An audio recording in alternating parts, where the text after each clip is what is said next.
රූපලාවන්‍යාගාරයක් පවත්වාගෙන යන කෙනෙක් වෙන්නත් පුළුවන්. ඔබ රූපලාවන්‍යාගාරයක සේවය ලබා ගන්න විතර රූපලාවන්‍යාගාරයට යන කෙනෙක් වෙන්නත් පුළුවන්. ඉතින් රූපලාවන්‍යාගාරයක් පවත්වාගෙන යන කෙනෙක්ට ඒ වගේම රූපලාවන්‍යාගාරයකට සේවාවන් ලබා ගැනීම විතර යන කෙනෙක්ට වැදගත් වෙන නීතිමය උපදෙස් නීතිමය දැනුවත් විය යුතු කාරණා මොනවද කියන එක සම්බන්ධයෙන් තමයි අද අපි කතා කරන්නේ. කාන්තා අපි හැමෝම කැමතියි ලස්සනට ඉන්න, පිරිසිදුව ඉන්න, පිළිවෙලකට ඉන්න.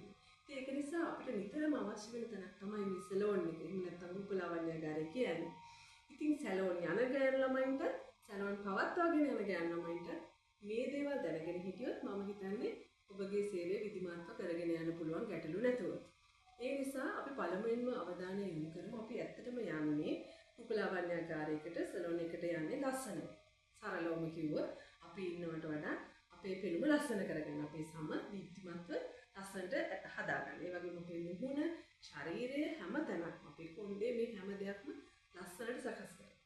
නමුත් අපි ලස්සන කරගන්න ගිහිල්ලා ඉන්නවට වඩා අවලස්සන වෙන අවස්ථාවන් පිළිබඳව අපිට අහන්න දකින්න ලැබෙනවා. ඒ වගේම අපිට ලස්සන වෙන්න ගිහිල්ලා අපේ ජීවිත වලින් පවා වන්දි ගෙවන්න ඕන අවස්ථා පිළිබඳව අපිට අහන්න දකින්න ලැබෙනවා. ඒක නිසා අපි මේ මූලික නීතිමය කාරණා ගැන දැනගෙන හිටියොත් මම හිතනවා අපිට විධිමත් සේවයක් ලබා ගන්න පහසු වෙයි. ඒ වගේම හානියක් වුණොත් හානිය පූර්ණණය කරගන්න පහසු වෙයි.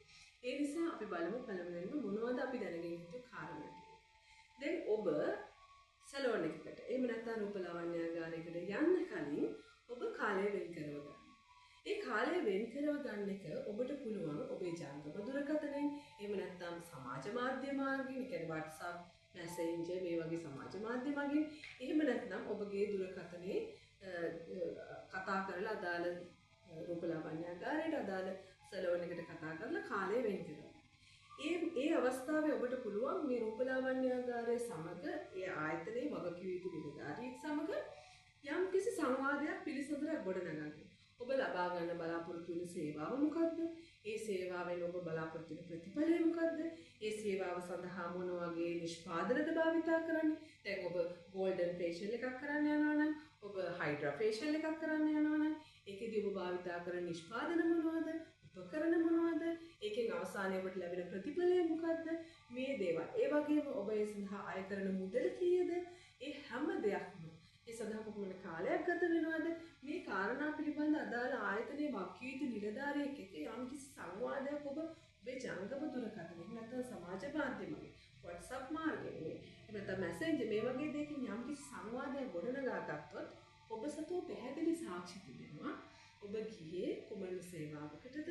මොකක්ද ඔබ බලාපොරොත්තු වූ ප්‍රතිඵලය? ඔබ කොපමණ මුදලක් ගෙවුවද? මේ සෑම කාරණා සම්බන්ධව ඔබට තහවුරු කළ හැකි සාක්ෂි විසකේ තියෙනවා. ඒ වගේම යම්කිසි අනතුරකට ඔබ ලක් වුණොත් මොකද කරන්නේ? ඔබ මේ අනතුරට ලක් වුණු අවස්ථාවේම ඔබට හැකියාව තියෙනවා නීතිමය පිළිසරණ පදන්න. ඔබට මූලිකව කාරණා තුනක් මගින් ක්‍රියාත්මක වීමේ හැකියාව තියෙනවා. ඔබට රූපලාවන්‍ය උපකරණ හා ඖෂධ පිළිබඳ පනත යටතේ මේ සම්බන්ධයෙන් නඩු පැවරීමේ හැකියාව තියෙනවා. ඒ වගේම ඔබට පාරිභෝගික අධිකාරී පනත යටතේ ඔබට නීතිමය ක්‍රියාමාර්ග ගැනීමේ හැකියාව තියෙනවා. අපි බලමු කොහොමද මේවා කරන්නේ. ඔබට හැකියාව තිබෙනවා අදාළ මේ රූපලාවන්‍යාගාර නැත්නම් මේ සැලෝන් එක පිහිටි ප්‍රදේශයේ නැත්නම් ඔබ පදිංචි ප්‍රදේශයේ පොලිස් ස්ථානයට ගිහිල්ලා පැමිණිල්ලක් ගොනු කරන්න. තමන්ට මෙච්චර හානියක් වුණා, තමන් මෙච්චර මුදලක් වැය කරා, තමන්ට ඒ සඳහා මේ ලැබුණු සේවය නිසා, ලබා ගන්න උණු සේවය නිසා තමන්ට මෙච්චර හානියක් සිදු වුණා කියන එක සම්බන්ධයෙන් පොලිසිය පැමිණිල්ලක් කළේ, සම්බන්ධයෙන් විමර්ශනයක් පවත්වලා අධිකරණයට කරුණු ඉදිරිපත් කරලා තමන්ට වෙච්ච හානිය පිළිබඳ කටයුතු කිරීමේ හැකියාව තියෙනවා. ඒ වගේම පාරිභෝගික අධිකාරී පනත යටතේ ඔබට හැකියාවක් තියෙනවා පාරිභෝගික අධිකාරියට පැමිණිල්ලක් ගොනු කරන්න. එතෙන්දී තමන් බලාපොරොත්තු වුණු සේවාව මොනවාද? ඒ සේවාවෙන් තමන්ට ලැබුණු හානිය මොකක්ද? ඒ වගේ මේ සේවාව සඳහා භාවිතා කළ උපකරණ මොනවාද? ඒ වගේ ප්‍රමිතීන් මොනවාද? ඒවයි කල්ලිකුත් වීමේ දින මොනවාද? මේ දේවල් කාරණා පිළිබඳ ඔබට පැමිණිල්ලක් ගොනු කිරීමේ හැකියාව තියෙනවා. ඒ වගේම අවසාන වශයෙන් ඔබට හැකියාව තියෙනවා සිවිල් නඩුකරයක් පැවරීමේ හැකියාව තියෙනවා. තමන් පදිංචි ප්‍රදේශයේ දිසාධිකරණයක සිවිල් නඩුවක් පැවරීමට අදාළ ප්‍රදේශීය නීතිඥවරයෙකුගේ සහාය ලබා ගන්න හැකියාව තියෙනවා. ඒ නීතිඥවරයෙකු හමු වෙලා උපදෙස් ලබාගෙන අදාළ රූපලාවන්‍යාගාරයට එදින වාසියක් ගොනු කරලා නඩු පැවරීමේ හැකියාවක් තියෙනවා තමන්ට වෙච්ච හානිය සම්බන්ධයෙන් වන්දි අය කර ගැනීම සඳහා. ඇත්තටම තමන්ගේ රූපය තමන්ට අහිමි වීම නිසා වෙච්ච හානිය, වෙච්ච මානසික පීඩාව, ශාරීරික පීඩාව ඒ විතරක් නෙවෙයි. ඔබට ඒ සඳහා ප්‍රතිකාර ලබා ගන්න උනා නම් යම්කිසි රෝහල්ගත වීමකට ලක් වෙන්න සිදු වුණා නම් ඒවට ගියපු වියදම්, ඒ වගේම තමන්ට අනාගතේ හිමිවිය යුතුව තිබුණු දේවල් මේ හේතු නිසා අහිමි වුණොත්, ඒ කියන්නේ තමන්ගේ ලස්සන රූපය තමන්ට අහිමි වීම නිසා තමන්ට විවාහයකට ලැබෙන්න, තමන්ගේ අනාගත රැකවරණය, ඉදිරි රැකියාව තමන්ගේ කරගෙන යන උදාහරණයක් විදිහට යම්කිසි රූපවාහිනී නිවේදිකාවකට මේ වගේ දෙයක් වුණොත්, නිලියකට මේ වගේ දෙයක් වුණොත් ඔවුන්ට ඔවුන්ගේ වෘත්තීය ජීවිතය අනාගතයත් අහිමි වෙනවා. ඉතින් මේ දේවල් පිළිබඳ කරුණු තහවුරු කරලා ඔබට වන්දි ලබා ගැනීමේ හැකියාව තියෙන අධිකරණයක් මගින්.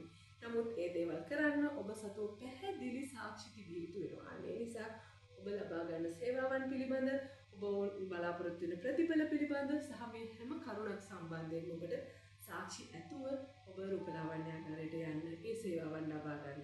ඒ වගේම රූපලාවන්‍යාගාරය පවත්වාගෙන යන ඔබත් සැලකිලිමත් වෙන්න, ඔබ ලබා දෙන සේවයේ ප්‍රමිතිය, ඔබ භාවිතා කරන උපකරණවල ප්‍රමිතිය, ඔබ ලබා ගන්න ඖෂධ ඒ නිෂ්පාදනවල ප්‍රමිතිය පිළිබඳ සැලකිලිමත් වෙන්න. මොකද ඖෂධ නියාමන පනත යටතේ මේ ඔබ භාවිතා කරන ඖෂධවල ප්‍රමිතිය නිවැරදිව තහවුරු කරගන්න, ඒ දේවල් කරගන්න ඔබ අපොහසත් වුණොත් ඔබ මේ ව්‍යාපාරය තුළින් උපයන මුදලට වඩා විශාල මුදලක් ඔබට වන්දි වශයෙන් ගෙවන්න වෙයි යම්කිසි හානියක් සිදු වුණොත් ඔබේ සේවාදායකවකට, ඔබ සේවාදායකයෙකුට.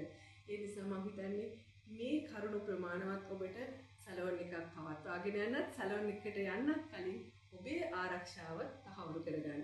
බොහොමත්ම ස්තුතියි.